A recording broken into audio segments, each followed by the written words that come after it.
Ben ritrovati al meteo. Ci attende una domenica con tempo asciutto e stabile sul nostro territorio e con clima decisamente mite. Il dettaglio del 3 maggio dunque.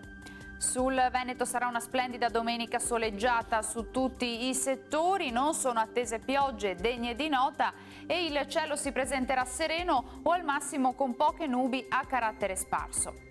Temperature minime tra 6 e 13 gradi, i valori massimi compresi invece tra i 19 e i 23 gradi. Ci spostiamo ora sul Friuli Venezia Giulia, anche qui sarà asciutto e stabile, tanto sole vedete dappertutto con cielo al massimo poco nuvoloso. Temperature minime fino a 13 gradi, massime sui 21 all'incirca.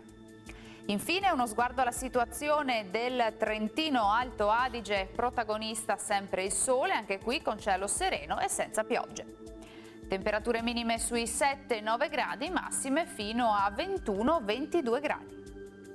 Dal meteo per ora è tutto, vi auguro un buon proseguimento con Antenna 3. Arrivederci.